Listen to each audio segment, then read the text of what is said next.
د نوح علیه السلام نه مخکې یو لس پیړۍ تېرې شوې وې. دا ټولې په توحید وې.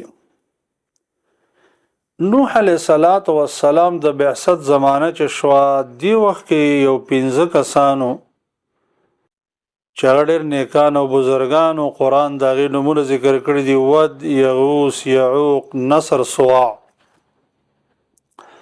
دا ډېر نیکان انسانانو او ډېر بزرګانو.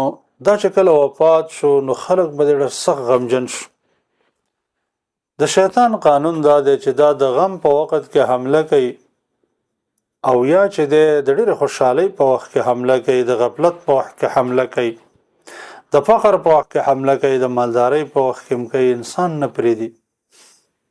نو دوی له راغلې ورته وویل چې زه تاسو ته یو طریقه درښیم، په دې به ستاسو د دې غم لږ تسل وشي. هغه دا دی چې دا نیکان انسانان کوم ځای کې کېناستل، تاسو د دغه ځایونو د کېناستو په ځایونو کې نښې ودروئ، انصاب ودروئ، ګټې ودروئ چې تاسو ته د هغې یاداشت کېږي، او د دوی تصویران د ګټو نه جوړ کړئ او هغه مجسمې هغه تصویران ورسره ولګوئ.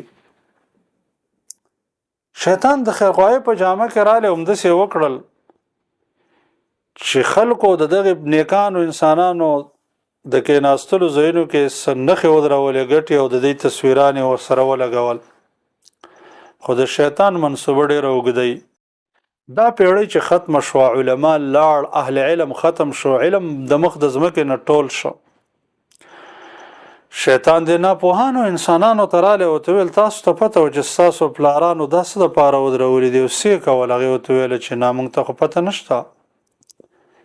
هغې ورته ویله چې ستاسو پلارانو به د دې عبادت کوو، د دې باندې به باران طلب کوو، د دې باندې امداد حاصلوو، تاسو هم دا طلب کوئ. ایسته هغوی راپاڅېدل او د دې بتانو عبادت یې شروع کړ، د دې مجسمو، د دې تصویرانو عبادت یې شروع کړ، تر دې پورې چې دنیا کې ایمان والا ختم شو. الله رب العالمین ورته نوح علیه السلام راولېږه. نوح علیه السلام 9.5 کاله تبلیغ ورته وکړ، پای کې یو چند کسانو ایمان راوړ او نور ټول بېدینه د دنیا نه لاړ.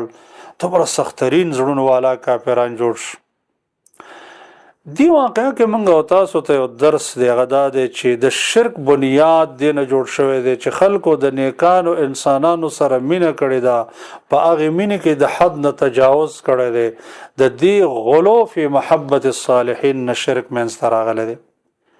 نو موږ ته دا درس دی چې د نیکانو سره مینه کوئ، دا محبت د الله دپاره یو ښکلی عبادت دی، خو خپل انداز داسې نه چې د دې مینې په وجه د خپلې مرتبې نه اوچت کړي. دویم، اولنی شرک چې دنیا کې موجود شوی دی د تصویرانو په وجه باندې راغلی دی.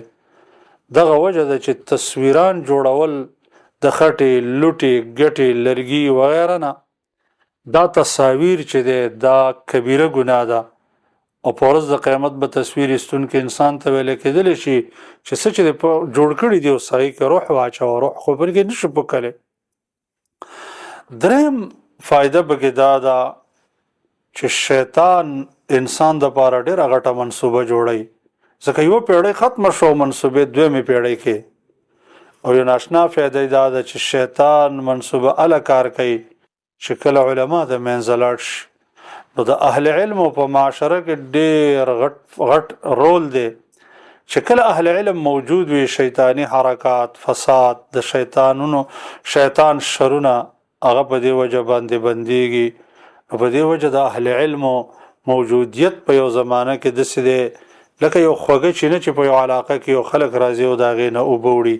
د اهل علمو موجودیت داسې دی لکه چراغ او ډیوه چې لګېدلي او خلک پرې روغه لار، یعنې د کنډو کپرو نه بچ کېږي.